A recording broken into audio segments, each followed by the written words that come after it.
कलोई शहर में सफ़ाई न थियण ख़िलाफ़ शहरियन पारां एहतिजाजी मुज़ाहिरो कयो वियो। कलोई शहर में सफ़ाई न थियण ख़िलाफ़ शहरियन नसरुल्लाह लश्करी, आनंद राही, ख़ालिद बजीर ऐं ॿियनि जी अॻवाणीअ में एहतिजाजी मुज़ाहिरो कयो। उन मौक़े ते अॻवाणनि मीडिया सां ॻाल्हाईंदे चयो त 2 महीना अॻु पयल तेज़ बरसातुनि खां पोइ शहर जे मुख़्तलिफ़ पाड़नि में गंदगीअ जा ढेर लॻल आहिनि, पर इंतज़ामिया करप्शन में पूरी आहे।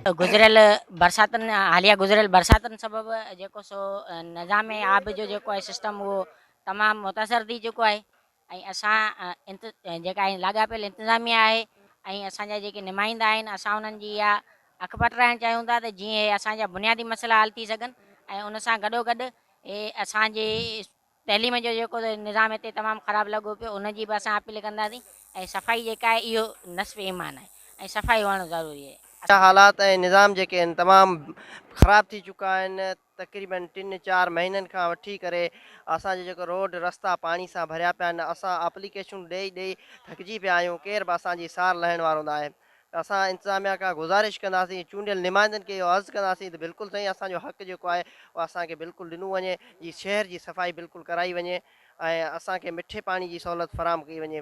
2 महीननि खां वठी असां ज़ुल्म इंतिज़ामिया वीज़ा ते वियल आहे। 2 महीननि खां वठी असांजी अपील आहे इंतिज़ामिया खे त महिरबानी करे पंहिंजी निंड मां जागे ऐं कलोई अचे, कलोई शहर में कमुकार कराए। असांजो जेको सफ़ाई अमलो वीज़ा ते वियल आहे उनखे वापसि आंदो वञे, कलोई शहर जी सफ़ाई कई वञे। कलोई शहर खे मिठे पाणी जी सहूलियत न आहे जेको असांजो बुनियादी हक़ आहे। कलोई शहर जे तलाउनि मां डीपले मिठी खे मिठो पाणी ॾिनो वञे थो, पर कलोई शहर खे नथो ॾिनो वञे, इहो असांजो हक़ आहे। असांजो गुज़िरियल जेके 2-3 महीननि खां बरसातुनि खां पोइ जेको सो शहर जी हालत तमामु ख़राबु आहे। जेको असां DC AC मुख़्तियारकार सभिनी खे एप्लीकेशन वग़ैरह लिखी थकायूं, केर बि असांजे ॿुधण जे लाइ तयारु न आहे। ऐं असांजा जेके चूंडियल नुमाइंदा आहिनि कूड़ा वाइदा करण वारा आहिनि ऐं सदाईं अचनि था हिते स्टेजनि ते बि कूड़ा वाइदा कनि था त हिकिड़ा दुबई ईंदा, ॿियो चवंदा त असीं कराची हूंदासीं।